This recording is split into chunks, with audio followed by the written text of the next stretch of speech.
The private dining room at LeBlanc had been Rene's suggestion, which I understood now as the particular cruelty of someone who wanted witnesses.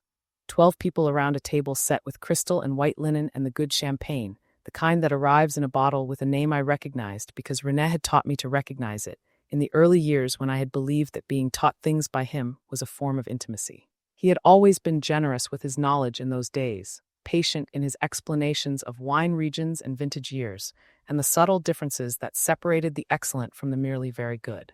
I had absorbed it all with the attentiveness of someone who believed that this was what love looked like, the slow accumulation of shared reference points, the private language of people who knew the same things. My mother Linda at the far end, already on her second glass. She held it the way she held everything, with a certain proprietary grace, the posture of a woman who had spent her life moving through rooms designed for people like her and had never once questioned whether she belonged in them. The champagne caught the light when she tilted it, and I watched her for a moment, the familiar architecture of her face, the way she could make even drinking look like a statement. My sister rose beside her in a dress the color of early spring. It was new, I had never seen it before, and it fit her in the way that expensive clothes fit people who have always understood that clothes are a form of communication.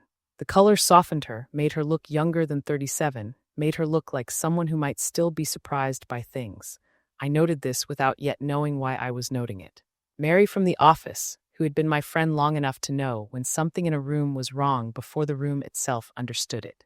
She was watching Rose with an expression I could not quite read, not suspicion exactly, but the quality of attention that precedes suspicion, the kind of looking that happens when something small and inexplicable has registered at the edge of perception, and the mind is still deciding whether to bring it into focus. Mary had always been good at that. She noticed things early, and she held them quietly until she understood them, and she had saved me from more small disasters than she knew by doing exactly that. Rene's hand on my shoulder. The particular weight of it, familiar, proprietary, the gesture of a man who had always understood that possession could be performed as affection if performed with sufficient confidence. His thumb moved slightly against the fabric of my dress, a small caress that would have looked tender to anyone watching. I had spent 12 years learning the vocabulary of his touches, and I knew exactly what this one meant. Look how attentive I am, look how devoted, look how the husband of this beautiful woman stands beside her on her birthday, his hand resting exactly where a husband's hand should rest. To my beautiful wife, he said, raising his glass.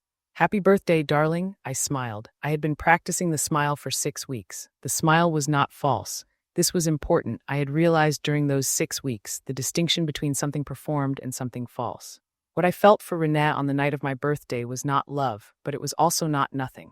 It was the accumulated residue of 12 years, the sediment of shared history, the memory of moments that had once been genuine even if the person I had shared them with had not been. The smile acknowledged all of that. It also acknowledged that those things were no longer sufficient. Rose's fingers were moving against the stem of her water glass, not drinking, just moving, a small nervous motion I recognized from childhood, from the time she had done something she was waiting to be caught for. She had always had tells, small physical betrayals that contradicted her carefully managed presentations. As children, I had learned to read them the way some people learn to read weather. The signs were there if you knew where to look, small shifts in pressure and temperature that predicted what was coming. She had not touched the champagne. I had noticed this at the last 2 family dinners, and I had noticed the excuses she made each time, and I had filed both observations in the same place I had been filing things for 6 weeks. Carefully, without yet deciding what to do with them, the file had grown thick, emails left open on shared devices, late-night phone calls that ended when I entered the room. The way Rene's attention shifted when Rose was present, a subtle recalibration that I had once interpreted as him making an effort with my family and now understood as something else entirely. Actually, Rose said, into the small silence that followed the toast. Everyone looked at her. She had the gift of commanding rooms, had always had it, from the time she was 7 years old, and understood intuitively that the best way to fill a space was not to be loud but to be certain. I had watched her develop this gift over decades, had studied it the way you study someone who possesses something you are not sure you want but cannot help admiring. She was certain now. She set down her water glass and looked at me with the expression of someone who has decided that the most merciful thing is speed. I have an announcement, she said. I'm pregnant. My mother's face arranged itself into an expression I recognized, the particular warmth she deployed when Rose did something that confirmed a story Linda had always been telling about her younger daughter. The story was about fertility, about continuation, about the natural order of things. Rose would marry, Rose would have children, Rose would continue the line that Linda had begun. It had never occurred to my mother that I might want those things too, or that wanting them and not having them might constitute its own kind of grief. The silence lasted 2 seconds. I counted them. And Rene is the father. I have thought since about what happened in the space between those words and my response. It was not shock. I had passed through shock 6 weeks earlier, in the kitchen of the house I had shared with Rene for 8 years, when I had picked up the iPad and seen the words "we need to be more careful." I was getting suspicious. It was not anger. Anger had come later in waves, and I had learned to let it move through me without letting it make my decisions. It was not even the strange, hollow clarity that had arrived in the weeks after, when I had begun the methodical work of learning exactly what my life had been versus what I had believed it to be. What happened in that space was something I can only describe as recognition, not of the fact I had already recognized the fact, but of the shape of it, the particular architecture of the moment they had constructed. Rene's hand on my shoulder, the 12 witnesses, the champagne, the restaurant staff positioned at the edges of the room, close enough to hear but not close enough to intervene. They had discussed this. They had planned it. They had decided what my reaction would be: shock, tears, a scene. The kind of scene that would justify everything they had done, that would cast me as the unstable one, the one who could not handle the truth, the one who made a public display of private pain. Rene's hand tightened on my shoulder. Not in guilt, I registered this clearly, the way you register things when you have been paying close attention for 6 weeks. In preparation, they had discussed my reaction. They had rehearsed for it. His hand was bracing for the explosion, ready to become the steadying presence, the calm center around which my hysteria would swirl. I picked up my champagne glass and took a slow sip. The wine was excellent. Rene had chosen it, of course, and he had chosen well. A vintage I recognized from our trip to France 3 years ago. The one where we had walked through vineyards in the autumn light, and he had talked about terroir with the particular enthusiasm he reserved for things he genuinely loved. I remembered that trip clearly. I remembered thinking as we walked that this was what marriage was supposed to be: 2 people moving through the world together, accumulating moments that would become the architecture of a shared life. I had not known then that he was already sleeping with my sister. I had not known that the phone calls he stepped away to take were not about work. I had not known that the careful attention he paid to me was the same attention he paid to everyone he needed something from. "That's interesting," I said. Mary, across the table, had gone very still. She was watching me the way she watched things she did not yet understand but was taking seriously. Her fork had paused halfway to her mouth, and she set it down carefully, the way you set down something when you need both hands free for whatever is coming. Andrea, my mother's voice, already carrying the specific tone she used for situations she had decided required her management. "Don't I have something to share too, actually," I said. I reached into my bag and took out a cream-colored envelope. It was good stationery. Rene had bought it for me last Christmas, another small gesture that I had once interpreted as thoughtfulness and now understood as part of the ongoing performance. I had practiced removing it from my bag, had timed it, had wanted the motion to be unhurried and deliberate. I've been wondering, for the past 3 years, why Rene and I couldn't conceive. We tried. You all know we tried. I told you about the appointments, the treatments, the months of hope and then not hope. I set the envelope on the table, the paper against the white linen, the cream color against the white. Small distinctions, the kind Rene had taught me to notice. I finally got access to our complete medical file, I said, mine and Rene's together. Rene's hand left my shoulder. The absence of it was a specific sensation, the release of pressure, the cooling of skin where his palm had been. I did not look at him. I kept my eyes on the envelope, on the ordinary object that contained, folded inside it, the evidence of 3 years of lies. "Mine came back normal," I said, "has always been normal, but Rene's results showed something called azoospermia." I opened the envelope carefully, the way you open something that contains important documents with respect for the contents.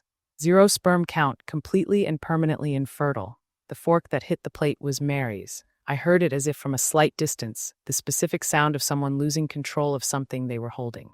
It was a small sound, really metal against ceramic, but in the silence of the room it carried like a bell. Rose's face had changed. The certainty was gone. In its place was something that moved fast: calculation, then fear, then something underneath both of them that I would think about later in a different context when I had more distance from it. Her hand had moved to her stomach, the protective gesture of a pregnant woman, but there was something else in it too, something that looked for a moment like confusion. "That's," she started. "The tests were done last month," I said. 2 of them, different clinics, same result. I looked at Rene for the first time since the announcement. He had gone completely still, the stillness of someone who has just understood that a wall they believed was solid has a door in it, and the door is open. His face was the color of the linen, The dates are in the report. You're welcome to check them. My mother stood up. This is absolutely, I know, I said. I know what it is. I folded the medical report back into the envelope. I put the envelope in my bag. I picked up my champagne glass and finished what was in it, and I set it down very carefully on the white linen, and I stood up. Enjoy the rest of the evening, I said. Rene grabbed my arm as I turned to leave. His grip was hard, harder than it had any right to be in a room full of people, which told me something about how frightened he was, and how frightened people sometimes mistake their fear for authority. His fingers pressed into the soft tissue of my inner arm, and for a moment I felt the old reflex, the one that would have made me stay, would have made me listen, would have made me prioritize his needs over my own. The test was wrong, he said, low and urgent. It has to be wrong. There's no way. I looked at his hand on my arm. Rene. He let go. I walked out of the private dining room and through the restaurant and out the front door into the November air, which was cold and clean and smelled like the city rather than like expensive food in someone else's crisis. The cold was a relief. It hit my face with the specificity of something real, something that did not require interpretation. I stood on the sidewalk for a moment and breathed it in, let it fill my lungs, let it remind me that there was a world outside that room, outside that marriage, outside the story I had been living inside for 12 years. Mary caught up with me in the parking lot. I heard her heels and then her voice, slightly breathless. Andrea. I stopped but did not turn around immediately. I was looking at my car keys in my hand, at the ordinary objects of an ordinary evening that had just become something else. The key fob was worn at the edges. I had been meaning to replace it for months, had never gotten around to it, had always had something more urgent to attend to. It occurred to me, standing there, that I would replace it now. That I would replace many things. I'm not going to ask if you're okay, Mary said, coming to stand beside me. Her voice was steady, the voice she used in crises at work, the voice that said I am here and I am capable and you can rely on me. What do you need? Nothing tonight, I said. Tonight I'm going to go home and pack a bag, and tomorrow I'm going to call a lawyer. Whose lawyer? Mine. I found the key fob, pressed the button that made my car blink its lights in the darkness. Do you know anyone good? Yes, she said. I'll text you. I got in my car. I sat for a moment in the quiet of it, the specific quiet of an enclosed space, the way sound stops at the glass. Through the restaurant's lit windows, I could see the shapes of people, the movement of a scene I had just walked out of. I watched it for a moment without being able to make out the details. Someone had stood up, my mother, probably because she would want to manage this. Someone else was leaning toward Rose. Rene was standing apart, his posture different now, the confidence collapsed into something smaller. I watched for long enough to register that I was watching, and then I started the car and drove home. The drive took 20 minutes through city streets, past restaurants and shops and houses with lights in their windows, ordinary life continuing on an ordinary Tuesday night. I stopped at a red light behind a bus, and through the bus's back window I could see a woman reading something on her phone, her face illuminated by the screen, her expression absorbed and distant. She had no idea that a few miles away, in a restaurant with white linen and good champagne, a marriage had just ended. She had no idea that I was driving through her line of sight carrying something that felt, in that moment, like the weight of 12 years compressed into a single evening. The light changed, I drove on. Rene was there when I arrived. His car in the driveway, the kitchen lights on, the sound of his pacing that I could hear through the front door before I opened it. He had driven faster than I had, or he had left immediately after me, or Rose had driven him. I did not know, and it did not matter. What mattered was that he was here, and that I had known he would be, and that I had prepared for this. I had the suitcase out of the back of the closet and open on the bed before he appeared in the doorway. There are things we need to discuss, he said. His voice was different now, not the low urgency of the restaurant, but something more measured, more calculated. He had had the drive to compose himself, to decide on a strategy. I recognized the tone. It was the one he used in negotiations, the one that said I am reasonable and you are emotional, and we will resolve this by adhering to my framework. There are, I said. I folded a sweater and placed it in the suitcase. We can discuss them through lawyers. Andrea, 3 years. I did not raise my voice. I had made a decision about my voice months ago, that it would not do the things it had been doing, the wavering and the apologizing and the accommodating. That it would be my voice, used for my purposes, calibrated to my needs, rather than to the management of other people's feelings. 3 years of appointments and treatments, and me sitting in that fertility clinic being asked about my history, my diet, my stress levels. 3 years of you coming home with vague explanations about keeping trying, about not giving up hope, about how these things take time. I can explain. You had the same tests I had, I said, at the same clinic. Your results came back years ago and you never told me. I moved to the dresser, opened the top drawer, began selecting the things I would need for the immediate future. That's not a mistake, Rene. Mistakes are things people do once by accident. What you did required a decision and then another decision every month for 3 years. His phone lit up on the nightstand, Rose's name on the screen. I looked at it for a moment, the familiar name, the familiar arrangement of letters, the familiar person who was now carrying a baby that could not, by any medical reality, be her husband's. The math of it was simple, and I had done it weeks ago, in the car outside the fertility clinic, sitting with Rene's medical records in my lap and the full weight of what they meant beginning to settle over me. I zipped the suitcase. "You should answer that," I said. "Sounds like she needs you." I carried the suitcase to the front door and called Angela from the car. She picked up on the second ring and said nothing for a moment after I told her, and then she said, "Come over, I'll be on the porch." She was, wine and 2 glasses, and the specific kind of welcome that does not require you to explain anything further than what you have already said. She was sitting on the top step in her coat, her breath visible in the cold air, the wine bottle standing between her feet like something she had been saving for exactly this occasion. I sat on her porch steps and held my wine and did not drink it immediately, and she sat beside me and did not talk immediately, and the street was quiet in the way streets are late on a weekday, just the sound of distant traffic and someone's television through an open window. A cat moved along the fence across the street, a small dark shape against the darker shadows, purposeful and unhurried. She used his name, I said finally, not just the affair, she said his name. In front of everyone. Yes, Angela said, she wanted witnesses.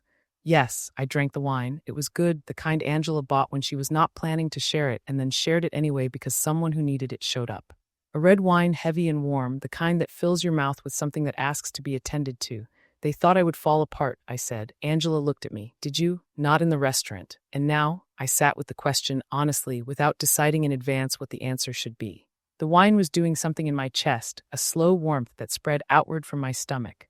The cold air was doing something else on my face. Between them, I existed in a space that was neither warm nor cold, but something else, something that held both. I don't know, I said. I think I'm past the part where I fall apart. I think I went through that over the past 3 years without knowing that's what it was. She was quiet for a moment, then. What do you need from me? Tomorrow, I said. Tonight I just need to sit here.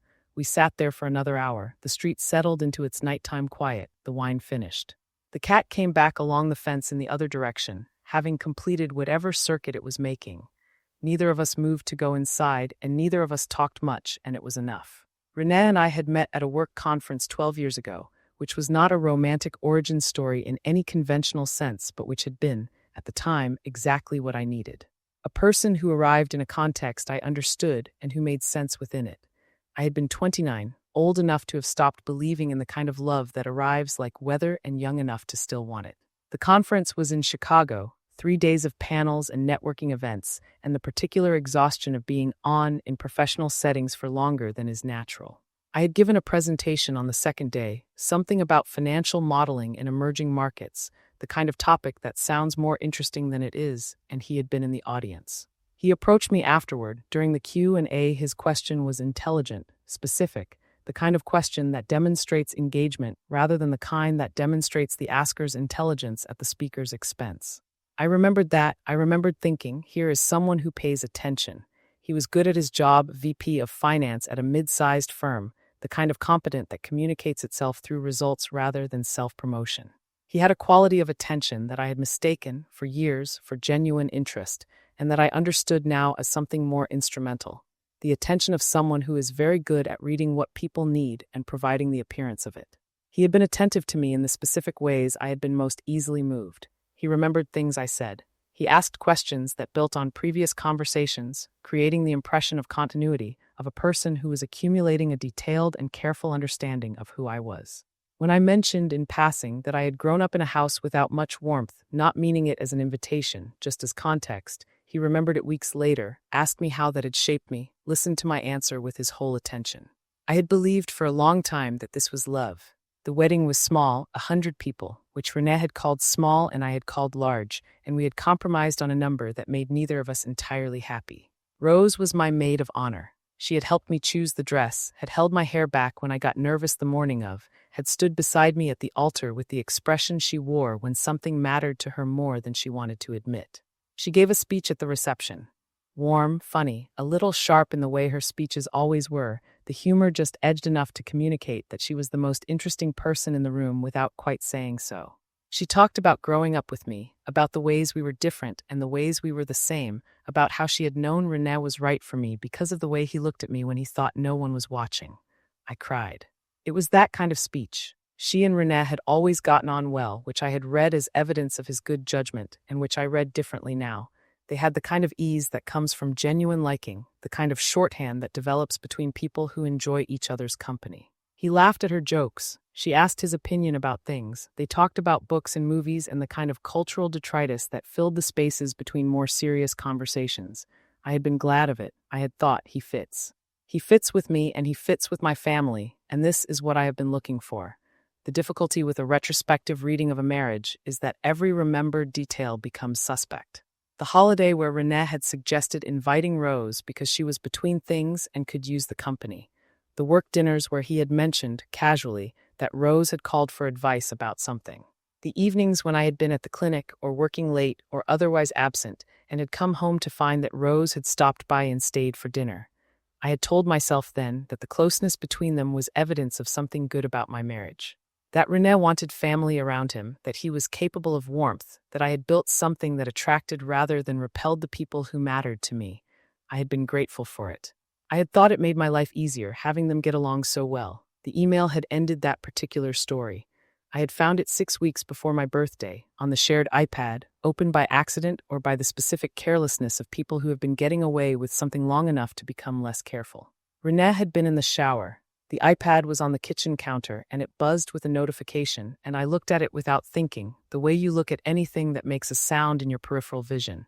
We need to be more careful. I was getting suspicious. Not Andrea, not your wife. Just the single letter that communicated more clearly than anything else could that I had been reduced to an administrative problem in my own marriage. I had stood in the kitchen for a long time, holding the iPad, reading the message again and again as if repetition might change its meaning. The shower was still running. Rene was still in it, unaware that the life he had constructed was, in that moment, beginning to come apart.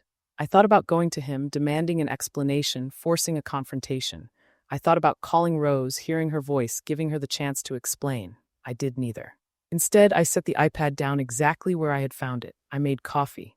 I sat at the kitchen table and watched the light change through the window, and I thought about what I actually knew versus what I suspected, and I decided in that moment that I would not do anything until I knew the full shape of what I was dealing with. 6 weeks, I gave myself 6 weeks to find out the truth, to make a plan, to decide what I wanted before anyone else could decide for me. I had not said anything for 6 weeks. I had used those weeks to find out what I actually knew versus what I suspected, which were different things that required different responses. I had learned to move through my days with a new kind of attention, watching, listening, noting the small inconsistencies that I had previously explained away. The way Rene's phone was always face down now, the way Rose had stopped meeting my eyes, the way their conversations, when all three of us were together, had developed a new kind of carefulness, a quality of monitoring that I had not noticed before because I had not been looking for it. The fertility clinic had given me the complete file when I presented my ID and explained calmly that I had a legal right to our shared medical records. The receptionist had been uncertain at first. Mr. Jensen usually handles the paperwork, and I had waded through the uncertainty without filling it, and eventually she had printed everything and handed it across the desk. I had read Rene's results in my car in the clinic parking lot. Then I had sat with the document in my hands for a long time, looking at the language of it, clinical, precise, final, and thought about every month of the past 3 years. The specific grief of it each month, the appointments, the way Rene had always seemed to be managing my expectations rather than sharing them, the way he had positioned himself as the steadier one, the one who could hold it together while I moved through what he called the emotional weight of it. He had known every time I had cried, he had known. That was the thing I kept arriving at in the 6 weeks between finding the email and the birthday dinner. Not the affair that was its own category of pain, but a comprehensible one. People made choices, and those choices were wrong, and there were consequences. But the 3 years of watching me blame myself for something he knew was not my fault, that required a different kind of sustained effort. That required waking up every morning and choosing again not to tell me. Angela was the only person I told in those 6 weeks. I had called her the morning after the iPad, met her at our usual cafe, and laid it out as plainly as I could. She had listened with the specific quality she had, not moving toward a response while I was still talking, just receiving it, and at the end she had said, "What do you want to do? Not what are you going to do? What do you want?" "I want to know the full truth before I make any decision," I had said, and then I want to decide quietly without anyone else deciding for me. How can I help? Just be available, I said, when I need to talk. Don't tell anyone, not yet. She had kept both of those promises for 6 weeks. The morning after the birthday dinner, I called the lawyer Mary had texted me. Her name was Diane Ryland, and she had an office on the 11th floor of a building downtown that communicated, through its furnishings and its quiet, that she had been doing this long enough to know exactly what she was doing. The office was all neutral colors and good art, and the kind of furniture that costs more than it looks like it costs. Diane herself was in her 50s, I guessed, with gray hair cut short and the kind of face that had learned to be pleasant without being encouraging. She shook my hand with a firm, brief grip and gestured me to a chair, and then she sat behind her desk and waited for me to begin. I told her the full story, the email, the 6 weeks of investigation, the medical records. The birthday dinner, Rose's announcement, my response. I told it plainly, the way you tell a story you have told yourself enough times that it has lost its power to surprise you. When I finished, she looked at her notepad and then at me. The medical records, she said, you have them, 2 complete sets, different clinics. And the email you found on the shared device, do you have documentation of that? Screenshots, dated, she nodded slowly. The marriage has how long? 8 years, she wrote something down. I want to be honest with you about the process, she said. Divorce proceedings take time. The financial discovery phase will require full disclosure from both sides, which Rene's attorneys will likely resist and extend. You should plan for 12 to 18 months minimum. I understand. And the affair with your sister. For the purposes of the divorce, that's relevant to the moral turpitude argument, but it's not automatically significant to the financial settlement unless you can demonstrate material harm. He lied about fertility results for 3 years, I said. I spent money on treatments, took medications, went to therapy that he knew I didn't need. Is that material harm? She looked at me for a moment, a long, considering look that assessed something I could not quite identify. Yes, she said, I believe we can argue that it is. I left her office with a retainer agreement and a list of documents to gather, and I stood outside on the street for a moment in the November cold and looked at the city going about its Tuesday business, and I thought about what 12 to 18 months would feel like. Long, I thought, and necessary. Rose called on the 3rd day. I had known she would, the timing was the only variable. She had always had a gift for letting things sit long enough to become urgent without letting them sit long enough to become settled, and 3 days was approximately her threshold for both. Long enough that I would have had time to process, not so long that I would have had time to build walls she could not breach. I answered because I had decided before she called that I would answer once. That I would let her have the conversation she needed to have, and I would listen to it, and then I would know what I was dealing with. The decision had nothing to do with giving her what she wanted and everything to do with gathering information. I needed to hear her voice to assess what she believed, to understand whether she was capable of the kind of honesty that might eventually make something possible between us. I need to explain, she said. Her voice sounded different. Thinner, somehow less certain. The quality that usually filled her words, the effortless confidence that had always been her signature, was absent. In its place was something more tentative, more careful, the voice of someone who is not sure of their welcome. All right, a pause. She had expected resistance, I think, had prepared for resistance, had steeled herself for the kind of fight she knew how to win. The simple all right landed differently than she had planned for. I could hear her recalibrating, searching for the approach that would work with this new version of me that she did not yet understand. It didn't start as something intentional. You and Rene were having problems. He was, Rose, she stopped. I'm not asking you to justify it, I said. I'm not asking you to explain how it happened or why it happened or what you were thinking. I'm asking you to understand that I know about the affair. I know about the pregnancy. I know that the baby's paternity is complicated. Silence. The silence stretched. I could hear her breathing on the other end of the line, the small sounds of someone trying to compose themselves. In the background, the faint noise of traffic, of city life continuing around her while she stood somewhere, in her apartment probably, or on a street corner, or in the small park near her building where she sometimes went when she needed to think. How, she said finally, you've been going to the same fertility clinic I used for 3 years. The nurse at the front desk recognized me. This was true. I had run into the nurse at a coffee shop by coincidence, and she had mentioned seeing Rose, not gossiping, just making conversation, the kind of thing that happens in a city that is smaller than it appears. And your ex, Ricky, he's not subtle on social media, Rose. Neither are you if you know what you're looking for. Another silence. Longer this time. When she spoke again, her voice was different, smaller, younger, the voice of the sister I had grown up with rather than the woman she had become. I didn't know, she said, about the fertility, about the tests. He told me you had decided not to keep trying. He told me you were the one who wanted to stop, that you couldn't handle it anymore, that you had asked him not to tell anyone because you were embarrassed. A shaky breath. I believed him. I said nothing. I'm not saying that makes it okay, she said. I'm not saying that changes anything, but I need you to know that I didn't know about any of it. The lies, the tests, the 3 years, I didn't know. The apartment was quiet around me. I was sitting at Angela's kitchen table. I had been at Angela's for 2 days, using her guest room while the separation took shape, and the afternoon light was coming through the window in that particular November way, low and golden, and already thinking about evening. Angela was at work. I was alone with the phone pressed to my ear and my sister's voice coming through it, carrying information I did not yet know what to do with. What would you have done, I said, if you had known? The question hung in the air between us. It was not an accusation. I was not sure yet what I felt. It was a genuine question, the kind you ask when you are trying to understand the shape of something rather than assign blame. I don't know, she said. I'd like to think I would have, but I don't know. I was already in it by then, already lying to you, already hiding things. I'd like to think the truth would have stopped me, but I don't know if that's true or if that's just what I need to believe now. Her honesty was disarming. I had expected deflection, justification, the kind of careful self-presentation she had always been so good at. Instead, she was giving me something rawer, something that cost her more. What are you going to do? I said. What do you mean about the baby, about Rene, about your life? A long pause. When she spoke, her voice was very quiet.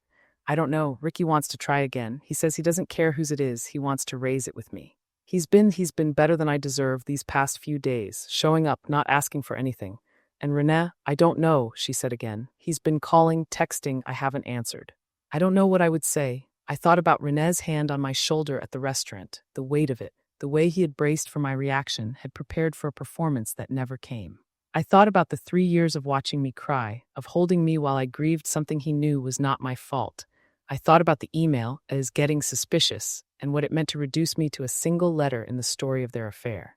That's probably wise, I said, not answering, giving yourself time. Can I ask you something? I waited. Are you going to be okay? The question was so simple, so direct, that it almost undid me. Not because it was kind, though it was, in its way, but because it was the first time in this entire mess that anyone had asked me that question without already knowing the answer they wanted to hear. My mother wanted me to be manageable. Rene wanted me to be controllable. The lawyers wanted me to be a good client, but Rose was asking genuinely whether I was going to be okay. Yes, I said. I think so, not today, not tomorrow, but eventually. Good, she said. That's good. The call ended shortly after. I set my phone down on Angela's kitchen table and looked at it for a long moment, at the dark screen, at my own reflection in it. The woman looking back at me was someone I was still getting to know, someone who had spent 6 weeks planning a response to a betrayal she had not yet fully processed, someone who had walked out of a restaurant with her head high and her voice steady, someone who was sitting in her best friend's kitchen on a Tuesday afternoon, trying to figure out what came next. Angela came home at 6. She found me still at the table, the phone beside me, a cup of cold tea in front of me that I had made hours ago and forgotten to drink. How was that? She said, hanging her coat on the hook by the door. Exactly what I expected, I said. She wanted to explain, but what she actually wanted was for me to tell her it was okay. And it's not okay, I said, but that's different from wanting to destroy her. I don't want to destroy her. I picked up the cold tea, set it down again. I want to stop being the person things happen to in this family. Angela looked at me for a moment. She came and sat across from me, the way she had sat on the porch 2 nights ago, with the same quality of attention that asked nothing and offered everything. What does that look like practically? Moving out properly, filing the paperwork, finding an apartment. I had already started looking, in fact, 3 weeks before the birthday dinner, with the specific practicality of someone who was not yet sure what was going to happen but wanted to be ready. And not being available for the aftermath, not being the person who manages everyone's feelings about this. Your mother is going to want to talk. I know, she's going to be angry. I know that too, I said. I'm going to let her be angry at a safe distance. My mother called on the 5th day. I answered, the once I had decided I would give her, the same rule I had applied to Rose. She did not open with a question. She opened with the statement that she had been composing, I suspected, for 5 days, that what I had done at the restaurant was unforgivable, that I had humiliated the family, that my announcement had been designed to cause maximum damage and had succeeded. Her voice was the one she used when she was certain of her ground. It carried the weight of decades of being right, of having her judgments confirmed by the world's agreement. I had spent most of my life trying to earn a different tone from her, trying to be the daughter who did not require management, trying to find the combination of words and actions that would make her look at me the way she looked at Rose. I let her finish. I found out my husband had been lying to me for 3 years, I said. about something that affected every part of my life, the way I felt about myself, the choices I made, the money I spent, the grief I carried. I decided to tell the truth about it in front of people who were present for some of those years. You could have done it privately. They didn't do it privately, I said. Rose announced her pregnancy at my birthday dinner in a restaurant. In front of 12 people, I didn't arrange that, I responded to it. She's your sister. I know who she is, I said. Mom, I'm not asking you to stop loving Rose. I'm not asking you to choose. I'm asking you to understand that what happened to me was real and that I had a right to respond to it. The silence on the line was the silence of someone who has encountered a sentence they cannot simply redirect. I had seen my mother face many things over the years: financial difficulties, social embarrassments, the slow decline of her own mother's health, and she had always had a response, always known exactly what to say to reassert control over the situation. This was different. This was something she could not manage her way out of. Your father, she said finally, and I had known this was coming, had felt it approaching like weather. You're exactly like him when you, Mom, I said. I'm going to stop you there, she stopped. I'm not going to be told who I'm like when I do something that inconveniences you, I said. I'm not going to be compared to my father because I refuse to perform my pain in the way you would prefer. I'm going to hang up now. When you want to talk about what actually happened, not about how I handled it, but about what actually happened to me, you can call. I ended the call. I sat for a moment with the phone in my hand. Outside Angela's kitchen window, the city was doing its ordinary Wednesday things: a delivery truck, the sound of traffic, someone's dog at the corner. All of it continuing, indifferent and ordinary, while my family reorganized itself around a truth it was not finished processing. I set the phone on the counter. I was not finished processing it either, but I was starting to understand the difference between processing and performing, between the actual work of understanding what had happened and the performance of devastation that the people around me seemed to require as proof that I had been hurt. I had been hurt. It did not need a performance. I found an apartment in December, third floor of a building on the north side, 2 bedrooms, a kitchen with east-facing windows that would be good in the mornings. The previous tenant had left a windowsill full of dead plants, which the landlord apologized for and offered to remove, and which I asked to leave because I thought I could revive most of them. There was something about the plants that spoke to me. They had been neglected, left without water or light or attention, and they had responded by going dormant, not dying exactly, but retreating into themselves, waiting for conditions to improve. I recognized the strategy. I had been practicing it myself in my own way for longer than I cared to admit.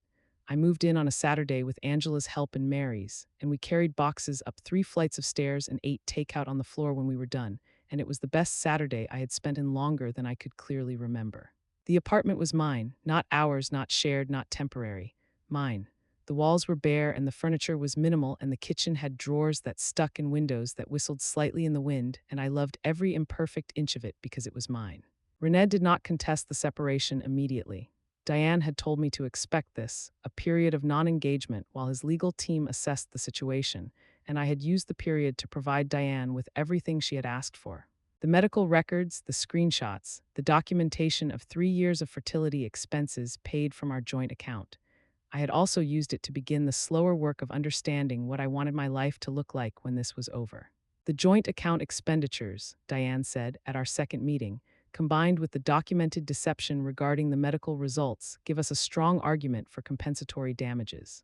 I want to be clear about what that means. It means a longer process, not a faster one. I understand, I said. Are you prepared for that? I thought about it, not as a performance of consideration, but actually. I thought about the apartment with its east-facing windows and its dead plants and its sticky drawers. I thought about the life I was building there, small and slow and entirely my own. I thought about the Tuesday evenings with Angela, the occasional dinners with Mary, the long weekends spent cooking things that took hours and reading books I had been meaning to read for years. Yes, I said, I'm not in a hurry anymore. I spent 3 years being in a hurry about something that was never going to happen. I can be patient about this.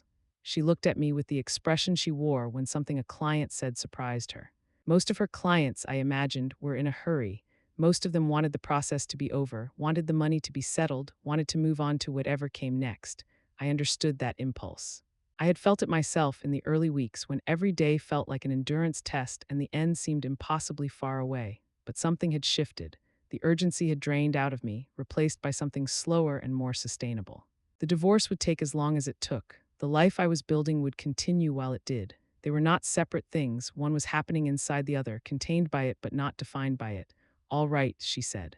Then we proceed. I saw Rose in February. Not by arrangement, I ran into her at the pharmacy on a Tuesday afternoon, the kind of encounter that happens in cities more often than probability suggests because we organize our lives around the same intersections without acknowledging that we do.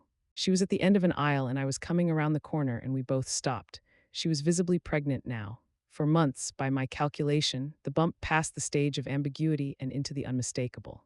She was wearing a coat I recognized. Our mother had given it to her 2 Christmases ago, and she looked tired in the specific way of early pregnancy, the tiredness that settles around the eyes and softens the edges of the face. We stood in the pharmacy aisle for a moment. The aisle was full of things we did not need: hair products, vitamins, small luxuries arranged on shelves at eye level. The fluorescent lights hummed overhead. Somewhere at the front of the store, a child was asking for something in the particular whine of a negotiation that is not going well. Andrea, she said. Rose. Neither of us moved toward the other or away. We stood at the specific distance of people who have known each other their whole lives and are no longer sure what that means. How are you? She said. The question was genuine. I could hear it, the way I had always been able to hear the difference between Rose's genuine questions and her performative ones, a skill acquired over 34 years of living alongside her. Better, I said slowly. She nodded. Her hand moved toward her stomach, not dramatically, just the reflexive gesture of someone whose center of gravity has shifted. She started, stopped. I don't know how to do this. Any of this? I know, I said. Mom says I should let you process it in your own time, that I shouldn't push. A brief, almost rueful expression crossed her face, which is hard for me. I know that too. The pharmacy was quiet around us, Tuesday afternoon quiet, a few other customers at the far end, the hum of the refrigerator units. Rose looked at me with the expression she had when she was not managing anything, not performing anything, just present, an expression I had not seen often and had missed more than I had acknowledged. I'm sorry, she said. For specific things, not as a category, for the specific things I did. I looked at her. Tell me one, I said. She was quiet for a moment. The night you called me after the appointment in October, 2 years ago, you were crying. You said you thought maybe you were the problem, that maybe there was something wrong with you. She held my gaze. I knew by then about Rene, about the tests. I didn't tell you. The pharmacy was very quiet. That one, I said. That one is going to take a while. I know, she said. We stood there for another moment. Then I said I have to go, and she said okay, and I went to the counter and paid for what I had come for, and I did not look back at the end of the aisle where she was standing, because looking back would have required me to know what I felt, and I did not know yet. I was not going to pretend to know just because the situation asked for it. Linda came to my apartment in March. She called first, which was not characteristic, and which I registered as evidence of something. She arrived on time, which was also not characteristic. She came in and stood in the middle of my living room and looked around at the apartment. The boxes mostly unpacked now, the plants on the windowsill that had come back to life with water and light, the furniture I had bought with the specific pleasure of choosing things for their own sake rather than as contributions to a shared aesthetic. This is nice, she said. Thank you. She sat down on the sofa without being invited, the way she had always sat in rooms, claiming her position in them as a given. I sat in the chair across from her and waited. The chair was one I had chosen myself, from a store I had wandered into on a Saturday afternoon with no particular purpose. It was blue, a deep blue that reminded me of the sky just before full dark, and it was comfortable in the way that matters more than appearance.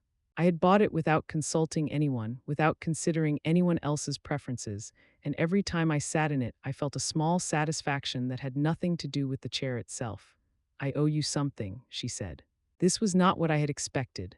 I had expected the conversation we had started on the phone in November and not finished, the one about my father, about coldness, about how I had handled things.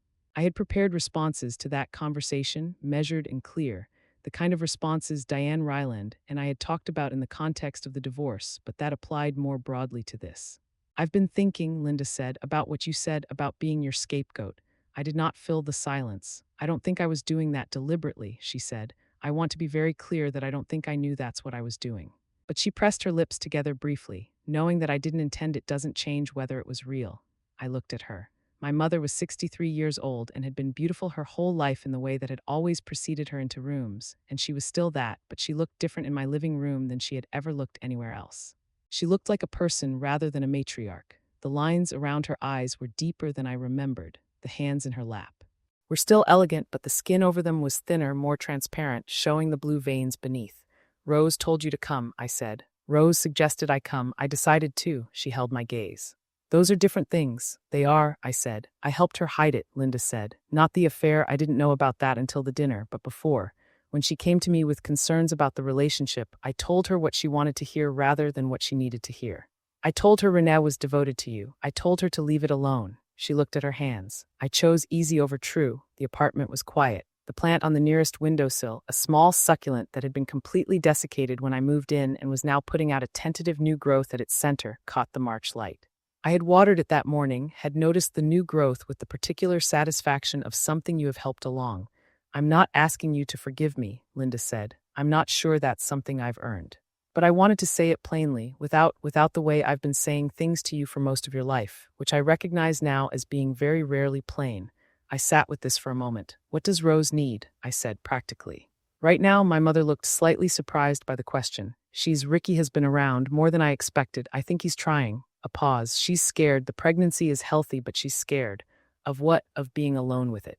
Of having made a mess that she can't charm her way out of. Linda's voice was very neutral, which was its own kind of honesty, of being exactly who she's been and having to keep being that while everything changes. I thought about Rose in the pharmacy. The hand moving toward her stomach. I don't know how to do this, any of this. I'm not going to call her, I said. Not yet, maybe eventually, but right now I need the distance. I understand, but I paused, deciding something as I said it rather than before. You can tell her I'm not trying to make this harder. I'm not interested in her suffering specifically. I'm interested in my own life, which is separate from hers, and I'm building it. Linda nodded. She looked around the apartment again, the plants, the books I had arranged by color because I could, the photographs on the wall that were of places I had been rather than people who required management. Her gaze lingered on the photographs, and I wondered what she saw there. Places I had gone without her, without the family, without the constant negotiation of being a daughter in a family that had always had clear ideas about what that meant. Your father, she said, and I felt myself tense. I was wrong to say what I said on the phone. You're not like him. She stopped, finding the right word with the care of someone who has decided that care matters here. You're exactly like yourself, which I should have appreciated earlier. She left 20 minutes later. I stood at my window after she left and watched her cross the street to her car, a small, neat figure in a winter coat, moving with the particular purposefulness she always had. The March light was different from November light, brighter, more insistent, carrying the first hints of spring even though the air was still cold. I was not finished with the anger, that was honest. But I was finished performing the anger, which was different, and the difference created space for something that was not quite forgiveness and not quite not forgiveness. Something in between that had its own texture and that I thought might, eventually, become something I could name. The divorce was finalized in October, 11 months from filing to conclusion, which Diane called efficient and which I called the longest 11 months of my life, though I meant that differently by October than I would have meant it in January. In January, the length had felt like punishment, the specific punishment of having to remain in proximity to something that was over while the paperwork caught up to the reality. Every document I signed, every email from Diane, every phone call about some new development in the financial discovery felt like a small death, a reminder that the life I had lived for 12 years was not simply ending, but was being dismantled piece by piece. By October, I understood it differently. The 11 months had been the actual work, and the finalization was only the notation at the end of it. I had worked in those 11 months. Not on the divorce, Diane handled the divorce, and I learned to let her handle it without inserting myself into every development, but on the things that had been subordinated to the marriage, the parts of my life that had been organized around Rene's preferences and schedule and self-presentation. I had started cooking properly again, not the quick dinners that had become our routine, calibrated to what he liked rather than what interested me, but the longer weekend projects I had given up years into the marriage when I had concluded, without examining the conclusion, that they were too much effort for a weeknight and there was never time on weekends. I made things that took 3 hours. I made mistakes and tried again. I learned that a ruined sauce was not a catastrophe, that burned bread could be thrown away without anyone needing to know, that the point of cooking was the cooking itself rather than the performance of having cooked. I had started working later on the projects that interested me at the office, without the background awareness of what time Rene expected dinner. This was a small thing, but it was not small. Several things I had thought were finished opened again when I gave them more time. I discovered that I was better at my job than I had allowed myself to believe, that the constraints I had been operating under had been largely internal, that the person who had been holding me back was, in many ways, myself. Angela came over on Tuesday evenings most weeks, and sometimes Mary came too, and we ate whatever I had made and talked about things that were not the divorce. We talked about work, about books, about the small dramas of our respective lives that had nothing to do with Rene or Rose or any of it. We drank wine and laughed at things that were not actually funny and stayed too late on nights when none of us wanted to go home, and it was the most normal I had felt in years. The call from Ricky came in August. I had not spoken to him since a brief, awkward conversation in March, when his lawyer had contacted mine about some overlap in the documentation related to Rene's financial records. He called my cell directly, cautiously, he said, because he was not sure if I wanted to hear from him. Rose had me listed as emergency contact, he said, at the prenatal clinic. I found out when they called me last week. How is she? I said. Scared, he said. Healthier than she was. We've been, he paused, choosing words. I don't know what we are. We're figuring it out. Okay, I said. She asked me to call you, he said. She didn't want to call you herself because she thought you might not answer. She wanted to know if you'd be willing to meet. At some point, not now, not right away. Just tell her I'll think about it, I said. That's more than she expected, he said. After I hung up, I sat at my kitchen table with my coffee going cold in front of me and thought about Rose. Not the Rose of the birthday dinner, not the Rose of the pharmacy aisle, but the Rose I had grown up with 3 years older, certain in the way that older siblings can be certain, the one who had been willing, sometimes, to do the things that needed to be done because she understood that someone had to. She had taught me to ride a bike, holding the seat while I wobbled down the sidewalk, running behind me until I found my balance, and she let go without telling me she was letting go. She had defended me from bullies in middle school, appearing at my side with the particular confidence that made other children hesitate. She had held my hand at our father's funeral, standing between me and the open grave as if she could shield me from the reality of what was happening. She had applied that quality badly. That was true and was not going to stop being true. But the quality itself was not nothing, and the person who had it was not, entirely, the person I had watched make those choices. I did not call her, but I texted Ricky, tell her maybe. That's the honest answer right now. He texted back, she says that's fair. The settlement check arrived in November, a year after the birthday dinner.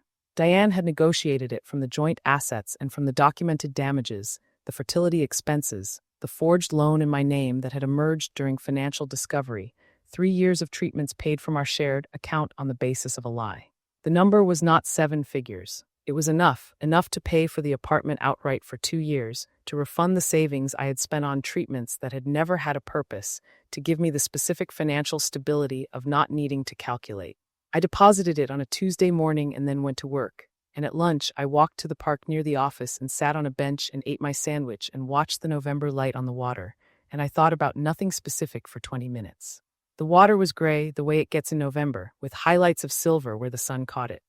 A few ducks moved along the edge, unconcerned with the cold. An old man on the next bench was feeding them pieces of bread, tearing the crusts into small pieces and tossing them with the particular patience of someone who has nothing to prove about how quickly things get done. That evening, I made a donation to the fertility support organization I had found in March, when I had been doing research into something else and had come across their work. They supported women navigating fertility treatment who were dealing with a partner's undisclosed medical history. The donation was not large. It was what I could give without it being a gesture and without it being nothing. Angela called while I was transferring it. Diane sent me the final documents, she said. How do you feel? I looked at the confirmation screen. I feel like I'm done with that chapter, I said, and like the next one hasn't quite started yet. What's in the next one? I thought about it. I don't know in detail. But I know the apartment has an east-facing window, and I know the plant on the sill is the healthiest it's been in months, and I know I've been cooking things on weekends that take all afternoon, and that nobody is coming home expecting dinner at 7. I paused. That's enough to know right now. Yes, Angela said, that's enough. Rose's daughter was born in November, 2 weeks after the settlement. Ricky texted to tell me, a single message with a photograph attached, a small, red-faced, entirely unremarkable newborn in the way that all newborns are unremarkable and also not. I looked at the photograph for a long time. The baby was wrapped in a white blanket, the kind hospitals use, with a tiny striped hat on her head. Her eyes were closed, her face screwed up in the expression of someone who has just arrived somewhere unexpected and is not sure about it. She had Rose's nose, I could see it already, the small curve of it, the particular shape that had been in our family for generations. I thought about what it would mean to be this child. To be born into this particular mess, this tangle of betrayal and grief and complicated love. To have a father who might or might not be present, an aunt who had been wronged before she was born, a grandmother who was trying to learn new ways of being. To carry, without knowing it, the weight of decisions made before you existed. I thought about what it would mean to be me, now, looking at this photograph. to have spent a year rebuilding a life from the ground up, to have learned that I could survive things I had never imagined surviving, to be sitting in my own apartment, in my own chair, looking at the face of a child who was both my niece and something else entirely. I texted back, "She's beautiful." "Tell Rose I said so." His response, "She's crying, the good kind." I put my phone down and went to the kitchen and made tea, and while the kettle heated, I stood at the east window and looked at the street below. November light, the particular low gold of it in the late afternoon, the way it caught the edges of things and made ordinary objects look like they were worth attention. The plant on the sill had put out 2 new leaves since October. Small ones, tentative, the particular pale green of new growth that has not yet committed to the color it is going to be. I had been watering it regularly, had learned its needs through trial and error, had watched it come back from the edge of death to something that was not quite thriving but was definitely alive. I had not decided yet about coffee with Rose. I had not decided about Sunday dinners with my mother, which she had suggested twice, and I had neither accepted nor rejected. I had not decided about the second bedroom in the apartment, which had been a home office and was now also possibly something else. I had thought about it without deciding, the way you think about things that are not yet urgent. There was no urgency. That was the thing I kept arriving at, that kept surprising me with its own simplicity. I had spent years inside someone else's urgency, calibrated to his schedule, his expectations, his carefully maintained presentation of a life that was not what it appeared.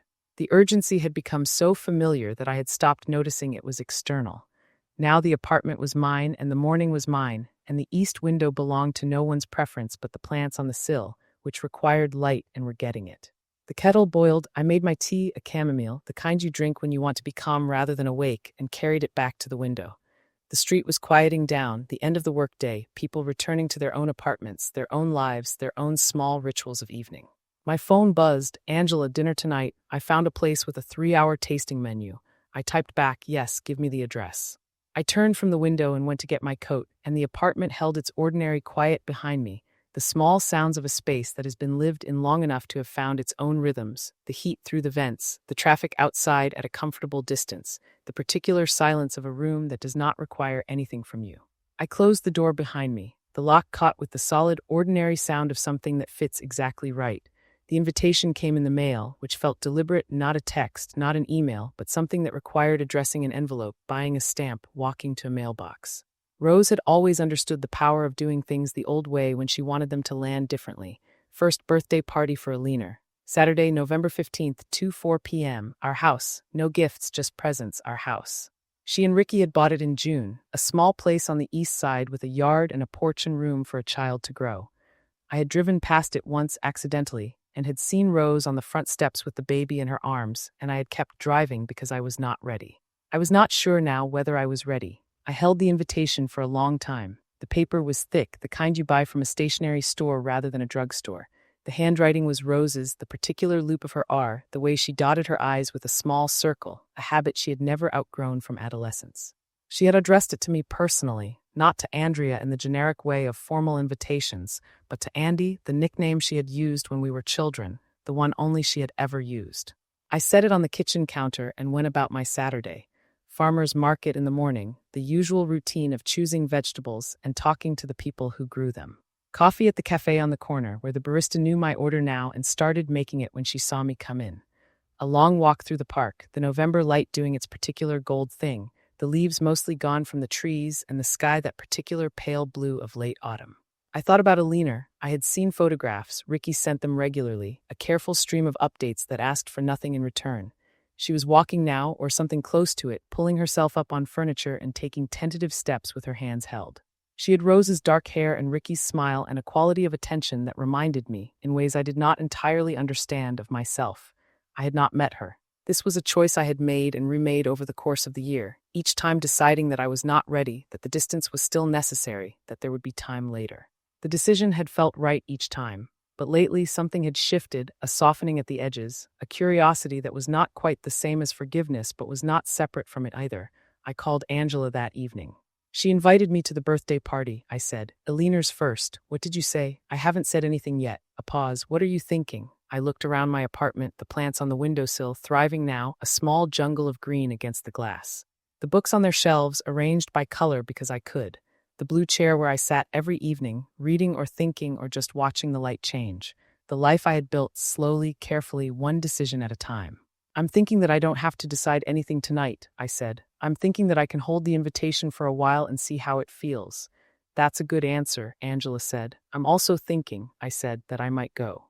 Not for Rose, not for my mother, not for anyone's expectations. Just to see, just to be present, just to find out what it feels like to be in a room with all of them again after everything. And if it feels bad, then I leave, I said. I have a car, I have a key to my own apartment. I have a life to go back to that doesn't depend on any of them. That's also a good answer, she said. I went to the party.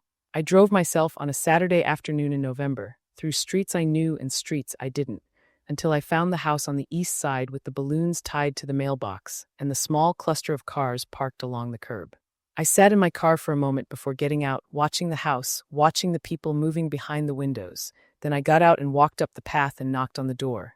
Ricky answered. He looked different than I remembered, softer, somehow, or maybe just more settled, the sharp edges worn down by a year of being needed. He smiled when he saw me, a genuine smile that reached his eyes. Andrea, he said. I'm glad you came. I'm not sure I am yet, I said, but I'm here. He stepped aside and let me in. The house was full of people, friends of Rose's I recognized, a few of Ricky's family, my mother in the corner talking to someone I didn't know. And Rose across the room, holding a small child in a blue dress, a child with dark hair and bright eyes and a smudge of cake on her cheek. Rose looked up, saw me, went very still. I crossed the room. Not quickly, there was no need for quickly. I crossed it at the pace of someone who has learned that urgency is usually a trap, that the things that matter can wait the extra seconds it takes to approach them deliberately. I stopped in front of her. Andy, she said. Her voice was quiet, uncertain, the voice of someone who has been hoping for something without letting herself believe in it. Rose, I said. I looked at Alina. The child looked back at me with the direct, unblinking gaze of toddlers, assessing me without any of the filters that adults learn. She had Rose's eyes. She had Ricky's smile. She had something else too, something I could not name, something that was just herself. Hi, Alina, I said. She stuck her finger in her mouth and continued staring. I laughed. It was not a laugh I had expected. It surprised me, the sound of it, the way it came out without permission. But it was real and it was mine, and it broke something that had been frozen inside me for longer than I could remember. Rose was crying, the quiet kind, the kind that doesn't interrupt anything, just runs down your face while you keep doing whatever you were doing. She was still holding Alina, still standing in the middle of her living room at her daughter's first birthday party, and she was crying, and she was smiling, and she was looking at me like I was something she had not let herself hope for. I don't know what happens next, I said. I don't know what this looks like. I don't know if we'll ever be what we were or if we should be. I know, she said, but I'm here, I said. Right now, I'm here, she nodded. She could not speak, I think. The tears were too close, the moment too full. But she nodded, and she shifted Alina in her arms, and she held out her free hand to me. I took it. Her hand was warm. It was the same hand that had held mine at our father's funeral, the same hand that had taught me to write my name, the same hand that had reached for me across the darkness of childhood bedrooms when one of us had a nightmare. It was different now, older, more worn, carrying the weight of everything that had happened. But it was still her hand, still Rose's, still connected to the person who had been my sister for 35 years. We stood like that for a moment. Rose holding Alina, holding me. The party continuing around us, the small chaos of a first birthday, the ordinary miracle of a child turning one. My mother had noticed. I could feel her watching from across the room, could feel the particular quality of her attention, the way she was holding herself back from intervening, from managing, from doing anything that might break the spell. I did not look at her. I looked at Rose, at Alina, at the small hand that reached out from her mother's arms and grabbed at the air, at nothing, at everything. Happy birthday, Alina, I said. The child smiled. It was a gummy, unself-conscious smile, the kind that costs nothing and gives everything. She had no idea who I was or what had happened or why this moment mattered. She only knew that she was warm and fed and held, that people were looking at her with something that felt like love, that the world was, in this moment, exactly as it should be. I thought about the plant on my windowsill at home, the one that had been dead when I moved in, that had come back to life with water and light and patience. The one that was now thriving, putting out new leaves, reaching toward the east window every morning for whatever light the day would bring. It was not the same plant it had been. It would never be the same, but it was alive and it was growing, and that was enough. I squeezed Rose's hand once and then I let go. There's cake, I said. I saw it on the way in. Is it any good? Rose laughed, a wet, shaky laugh, the kind that comes after crying. Alina put her hand in it an hour ago, so it's been quality tested. Excellent, I said. I'll have a piece. I walked toward the kitchen, toward the cake, toward the rest of the afternoon. Behind me, the party continued, the small sounds of people talking, of a child laughing, of a family finding its way through something none of them had expected. I did not know what came next. I did not need to know. The November light came through the windows, gold and low and beautiful, and I walked into it.